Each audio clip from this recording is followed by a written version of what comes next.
Le président Biya, dans sa démarche chrétienne, il est chrétien, il est prudent et il est discipliné. C'est ce que les gens oublient. C'est-à-dire, Thomas Sankara, il a une grande vision pour développer le Burkina avec tout son peuple et tout, mais il est naïf. La naïveté n'existe pas en sciences politiques. Hein? Il est naïf. Je vous dis. Il y a d'ailleurs une comparaison qui a dépassé le sens. C'est-à-dire que l'homme à qui, je sais pas quel Dieu aurait parlé, lui a dit de comparer Sankara, Kadhafi et Paul Biya. Et il en a déduit que Paul Biya a développé son pays. Parce que lui croit en Dieu. Non. Si c'est de moi que tu parles, je suis là, je te redis ma pensée. Quand on va te donner ton jour. Alors, ce matin, nous avons voulu parler de Dieu et comme nous vous le disions en ouverture, nous avons un angle bien particulier. Avez-vous l'impression que la ferme croyance en Dieu puisse être une solution pour la République du Cameroun? Dieu peut-il sauver le Cameroun? C'est la problématique de ce matin. On passe justement la parole au révérend pasteur Paul Pondy. Révérend pasteur, j'ai peur de dire que deux thèses s'affrontent. Il y a une thèse qui peut vous faire comprendre que si nous croyons fermement en Dieu, le pays peut se développer. Et il y a une autre thèse qui vous fait comprendre, et c'est un tout petit peu comme un dicton entre guillemets chez nous les petits, on dit que c'est la trop grande croyance, la trop grande foi qui avait apporté la famine en Volier. Volier chez nous ici qui est un tout petit peu le centre de la croyance en l'église catholique. Donc parce que les gens croyaient tellement en Dieu, le matin on va à la prière, à midi nous sommes à la neuvaine, le soir nous sommes à la veillée, ainsi de suite, les gens n'allaient plus travailler et du coup la famine s'est instaurée en Volier. Alors, la ferme croyance en Dieu peut développer le Cameroun? Je dirais d'entrée, d'une manière péremptoire, oui. La ferme croyance en Dieu peut développer toute nation dans le monde. Et vous-même, parfait, ici, vous avez l'exemple même. Parce que, on peut reposer la question autrement, est-ce que la ferme croyance peut développer un individu? Vous êtes croyant en Dieu vous-même. Tout à fait. C'est Dieu qui vous a donné le talent que d'autres envient aujourd'hui. J'ai dit sur ce plateau, et même peut-être ailleurs, que parfait ici est de la race de personnes qui peut, par exemple, planter la tomate dans le désert et elle pousse. Ça, c'est une grâce de Dieu. Vous n'êtes pas allé chez un marabout.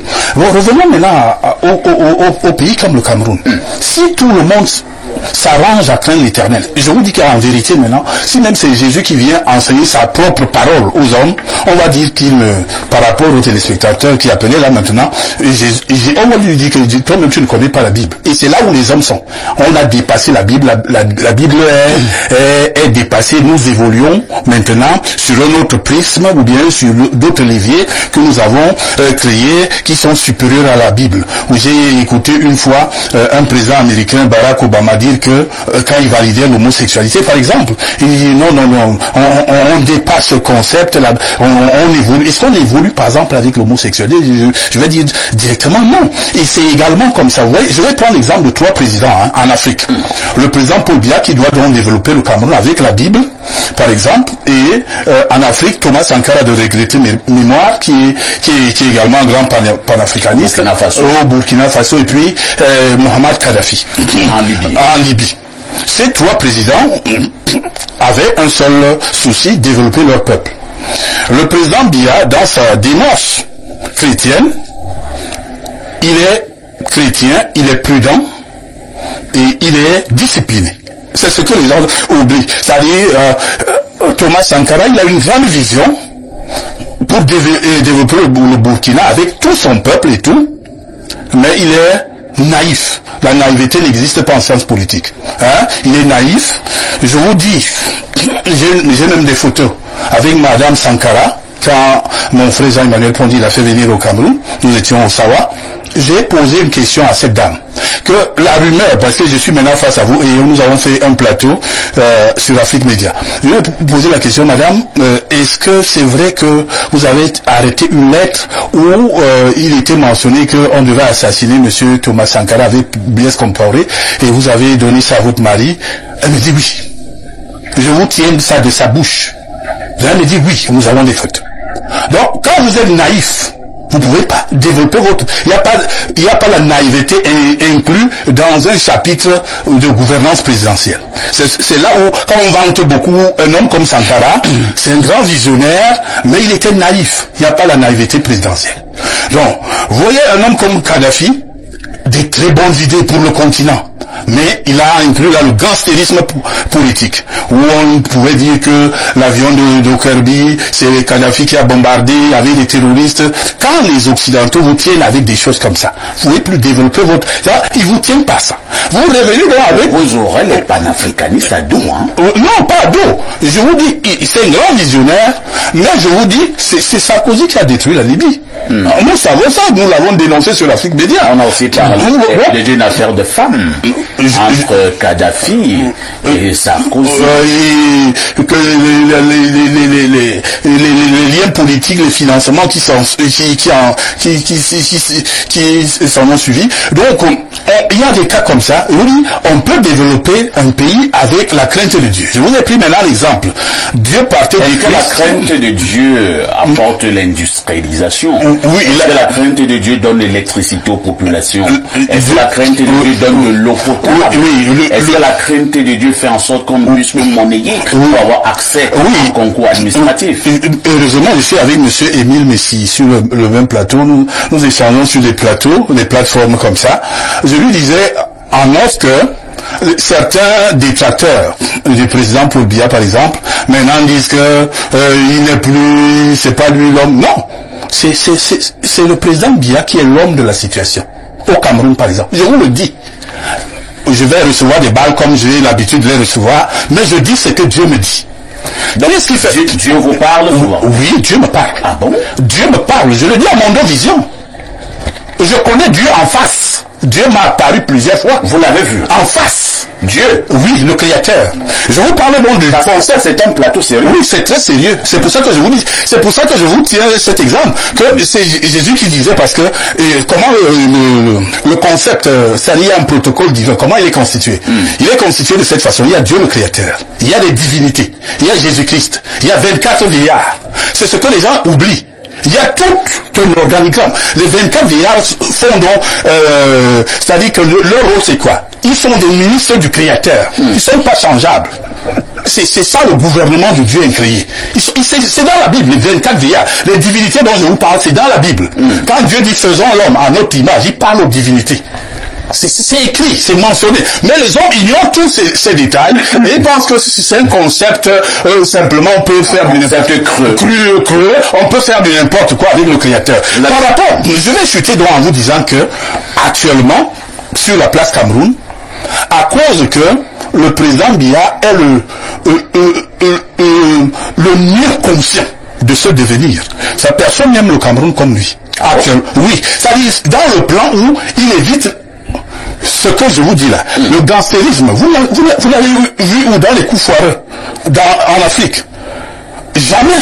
Il veut le bien de son pays, il est dans le rationalisme dont il parlait maintenant, le calme. Quand il y a un conflit, par exemple, avec le Nigeria, il va à la Cour pénale pour rechercher une voie légale de sortie de crise. Il mérite même le prix Nobel de la paix. Ah oui, ce monsieur. Je n'ai pas honte de dire ce que... Je vous dis donc, de la part de l'Éternel des armées, je ne parle pas, et je le fais depuis 2013. Vous insistez en disant que Dieu vous a parlé. Oui. Et vous a dit que Paul Biya est l'homme de la situation. Il est l'homme, c'est comme les David. C'est-à-dire qu'on criait en Israël et tout. À un certain moment, David avait les deux chapeaux. Hein. Il avait le chapeau de serviteur de Dieu et il avait le chapeau de roi. Il avait les deux casquettes qu'il portait sur lui seul. Hein. Et le peuple allait mal. tout allait à volo.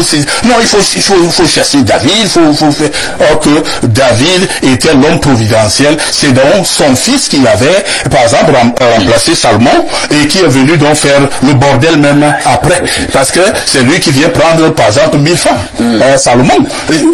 On ne dit pas des choses qui ne sont pas vérifiables. C'est dans la Bible. Salomon est venu après David et il avait 1000 femmes. C'est compris.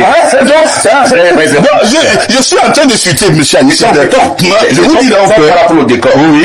dis donc que dans un pays comme le Cameroun, Dieu note ses enfants. Quand il te place à un pinacle comme celui de monsieur le président de la République, vous avez le regard de Dieu sur vous. Actuellement, seul le président Biya, d'après ce que j'ai reçu du Saint-Esprit, a eu, quand il montait au pouvoir, je suis pas là pour vous comprenez bien, vous êtes un grand analyste. Il montait en 82, il avait 10 sur 20 de la part du Seigneur. Ceux qui sont ses concurrents aujourd'hui, le premier, je ne vais pas citer son nom, il a 7 sur 20. Il y a un problème au Cameroun. Merci. Il a 7 sur 20 devant Dieu. Et le premier. Émile Messier est content quand vous le dites. Donc, je le dis de la part du Seigneur, c'est pas honte de le dire. Quand nous le disons, c'est pas une manière de se laver. Pierre Blériot-Niamec, je présume que pour qu'un pays se développe donc avec Dieu, ceux qui dirigent ce pays, eux-mêmes doivent croire en Dieu. Tout à fait. Alors, si ceux qui dirigent un pays, je prends un pays, n'importe quel pays, si ceux qui dirigent un pays ne croient pas suffisamment en Dieu, ou bien ne croient pas du tout en Dieu, ou bien croient en d'autres dieux, est-ce que nous pouvons toujours avoir des solutions? Que vous croyez en Dieu ou que vous ne croyez pas en Dieu, vous pouvez vous développer et devenir riche. Il n'y a aucun rapport. Ah bon? Aucun. Dieu a fixé des lois dans la nature qu'il a créée. Si vous mélangez Dieu et la foi, vous ne parlez pas de la même chose. Il y a un intéressant ouvrage écrit par Menrad Hebga, prêtre et philosophe et autres, intitulé « Afrique de la raison, Afrique de la foi ». Si les chrétiens, catholiques, protestants pensaient que la foi remplace la science, dans ces écoles on enseigne. Tu as fait une école catholique, non? Jean-David. Donc le seul cours que vous aviez là-bas, c'est la catéchèse. Non. Elle était même accessoire. Bien sûr. C'est pourquoi on n'a donc pas décidé de vous enseigner Dieu là-bas du matin au soir. On vous enseigne le français là-bas, non? Bien sûr. C'est ce que vous parlez là maintenant. Bien sûr. Vous enseignez les sciences et tout autres. À fait. Ça veut dire que Dieu n'est pas contre ces choses. Pas du tout, on n'a pas dit ça. La raison, qui est la faculté de discernement, est l'une des manifestations de Dieu qui, à côté d'une autre manifestation de Dieu, la foi. La foi est d'ordre eschatologique. Personne ne vient savoir si vous avez la foi. Vous ne réussirez pas si vous avez seulement la foi en Dieu. Non, c'est pas ce que Dieu a dit. Vous posez des actions, vous avez de la détermination dans ce que vous faites et vous réussissez. D'ailleurs, les gens des églises, ce n'est que parce qu'ils font autre chose. Paul dit lorsque nous étions chez vous, nous vous disions expressément que celui qui ne veut pas travailler ne mange pas non plus. Nous avons travaillé de nos propres mains pour n'être à charge à personne. La foi donc, c'est pour la vie intime, la relation avec Dieu. La raison, c'est pour les activités humaines. Il faut allier les deux. Dieu ne s'oppose pas aux deux. C'est avec la raison que Dieu lui-même a construit le monde. Il lui a donné au monde une forme et des principes. Les méchants réussissent. Il vient encore dans la Bible. Il fait pleuvoir sur les bons et les injustes. Donc si vous vous attendez par rapport à votre question, que les présidents qui ne croiraient pas, il y a d'ailleurs une comparaison qui a dépassé le sens. C'est-à-dire que l'homme à qui, je ne sais pas quel Dieu aurait parlé, lui a dit de comparer Sankara, Kadhafi et Paul Biya. Et il en a déduit que Paul Biya a développé son pays. Parce que lui croit en Dieu. Non. Si c'est de moi que tu parles, je suis là, je te redis ma pensée. Quand on va te donner ton titre. Alors, si c'est comme ça qu'on croit en Dieu pour développer le pays, le Cameroun est donc l'exemple que la foi ne peut pas développer un pays puisqu'on croit beaucoup au Cameroun. On prie beaucoup et on n'est pas développé. Kadhafi était un gangster selon la description du pasteur, mais qui a développé la Libye dans le gangstérisme. Ça veut dire qu'en fait, pour se développer ou pour développer, la foi est accessoire. La foi en tant qu'œuvre, comme disait Alain Douk, parce que dans l'épître de Jacques, il dit, montre-moi ta foi et je te montrerai mes œuvres. Et il répond, moi je te montrerai ma foi par les œuvres. Merci. Bon, je vais rebondir rapidement. Quand Bassou sera arrivé, il vient de dire ce qui n'est pas exact, c'est-à-dire quand on présente des tabloïds, c'est pour que les téléspectateurs comprennent. Oh, Dieu n'a pas dit qu'on peut être développé sans travailler, c'est lui qui a créé le travail. C'est Dieu lui-même qui a créé le travail. Hein? Le travail ne vient pas comme ça, c'est le Dieu créateur qui a dit, maintenant tu mangeras la chair de ton front après le péché. Le travail là que Dieu a créé le travail. Non, le travail punition. Qui fait subir donc tout ce que les peuples subissent comme difficulté du quotidien. Nous allons lire les messages. Oui. Permettez-nous de lire les messages. Jean 1,18. Personne n'a jamais vu Dieu. Le Fils unique qui est dans le sein du Père, et c'est lui qui l'a fait connaître. Et c'est dans la Bible, Pasto. C'est même quoi? Étier. Face à face. Merci Blériot. Bonne journée à vous. Christian Oscalor. Oui, Abraham a mangé avec Dieu. Rappelle-lui, c'est également dans la Bible. Non, c'est une figure de style. Non, c'est pas une figure de style. C'est écrit. C'est écrit. Avec ces deux anges. Non, il n'est même pas écrit comme ça. C'est écrit. Non, c'est pas écrit. C'est écrit. Le verset. Non, là, du coup, je suis obligé de préciser les choses. Écoutez. C'est écrit, non, c'est d'abord. Je vais te le donner. Je n'ai pas. Peut-être qu'Abraham manger avec Dieu. Il a raison. Attendez d'abord. Et c'est écrit. Il mangeait quoi, le macabo? Sa femme est partie faire un veau. C'est même écrit, c'est précisé. Je vais te donner le verset. Et que tu as un veau, elle a brûlé. Et que tu vois sur il y a dans la Bible ce qu'on appelle des théophanies. Non. Quand c'est écrit, ne changez pas. C'est écrit comme ça. En train de vous défendre. Ah bon. Et vous ne attendez même pas. Moi, je ne veux même pas qu'on me défende. Non, mais je ne vous défends pas. Moi, je défends la vérité. C'est quelque chose qui est vrai. C'est que c'est vrai. C'est faux d'après les éléments. Voilà. Donc, on est voilà. Il y a dans la Bible ce qu'on appelle des théophanies, des manifestations de Dieu sous un certain nombre de formes pour se rendre accessible à l'humain. Vous comprenez? Parce que justement, on a cité un certain nombre de versets qui démontrent que personne dans la manifestation de gloire de Dieu ne peut voir Dieu et vivre. Donc parfois, il se donne une certaine apparence pour pouvoir interagir avec l'homme. C'est ce qu'on appelle des théophanies. Dans le cas de l'histoire de Genèse 18, parce que c'est de ça qu'il s'agit, la rencontre de Dieu. Il y a également l'exemple de Genèse.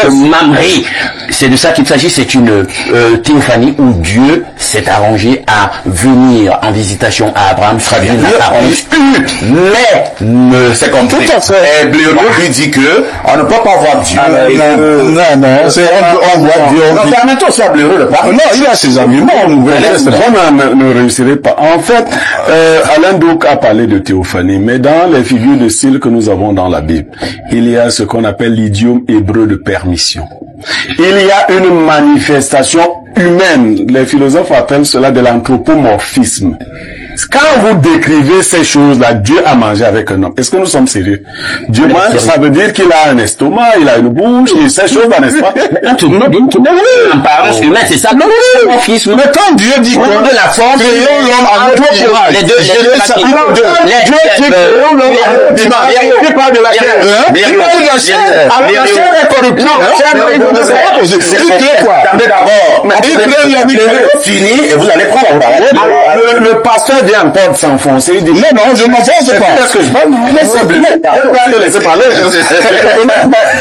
Vas-y. Quand Dieu dit créons, le verbe créer, c'est faire venir à partir de rien l'homme à notre image. Il ne parle pas de la chair. Parce que rien de chair ne mérite nos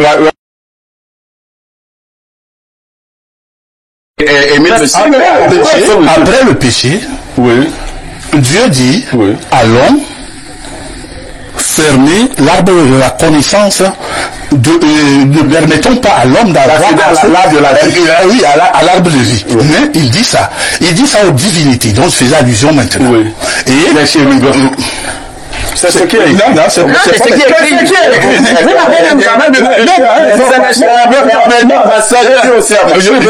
C'est les divinités. Les chérubins, les chérubins, c'est une non, les chérubins, c'est non, les chérubins dont il fait allusion, c'est une qualité d'ange. C'est qu'on appelle les chérubins. Aimer le Messie, c'est pas le chérubin.